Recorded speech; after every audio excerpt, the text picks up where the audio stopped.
আমরা একটা ট্রানজিশনাল পিরিয়ডে আছি। অনেক রকম ঘটনা চলছে, অনেক রকম টানা হেঁচড়া চলছে।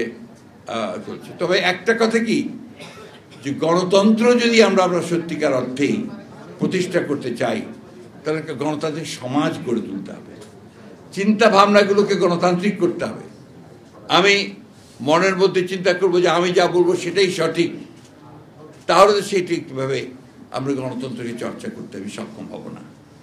একইভাবে সংবাদ মাধ্যমগুলোকে তারা আমার কথা বললে ঠিক আছে আর আমার কথা বললে ঠিক নেই, এই চিন্তা ভাবনাও কিন্তু আমার গণতান্ত্রিক যে চর্চা সেটাকে শক্তিশালী করবে না।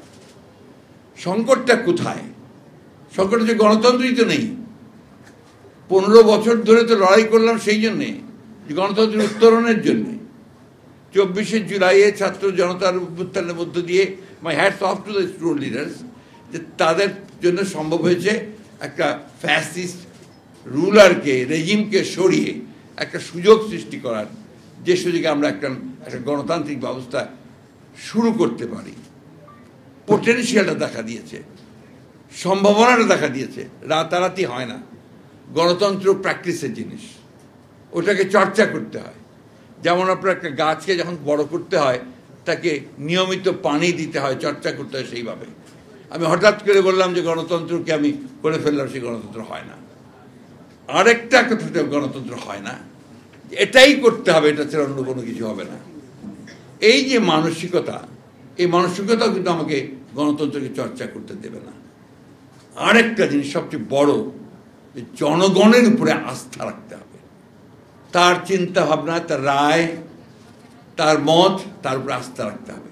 এই যে 15 বছর ধরে প্রায় 60 লক্ষ মানুষ নির্যাতনে ভুগলো গণতন্ত্রের জন্যে, সেই পুরো বিষয়টাই কিন্তু আপনার একেবারে ম্লান হয়ে যাবে, ব্যর্থ হয়ে যাবে। আমি আপনাদেরকে একটু নিশ্চয়তা দিতে পারি, আমাদের মতি ভাই তো আমাদের দুজন, একজন হচ্ছেন প্রথম আলো, আরেকজন হচ্ছেন তোমার জীবন। মতি ভাইয়ের যে কথায় যে আমাদেরকেই আপনার বলতে হবে, আমরা নির্বিধায় তো দৃঢ়চিত্তে স্পষ্ট করে বলতে পারি, আমরা বরাবরই সংবাদপত্রের স্বাধীনতার পক্ষে ছিলাম, আছি এবং ভবিষ্যতে থাকব। সে গভর্নমেন্টে থাকি আর না থাকি, যেখানেই থাকি।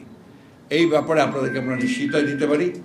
এবং আপনাদের প্রতি অতীতে এই যে নির্যাতন হয়েছে, নিপীড়ন হয়েছে, আপনাদের আইন কানুনগুলোর যে পুরোপুরি ফ্যাসিবাদী চরিত্র দেওয়া হয়েছে, এগুলোর বিরুদ্ধে কিন্তু আমরা লড়াই করেছি, আমরা লড়াই করে চলেছি, এখনো করছি।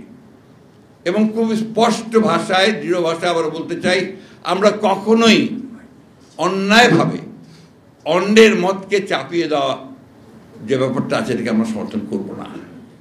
আমরা আরেকজনের মতের স্বাধীনতাকে নিশ্চয়ই সেটাকে আমরা দৃঢ়ভাবে আমরা সেটাকে সমর্থন দেব।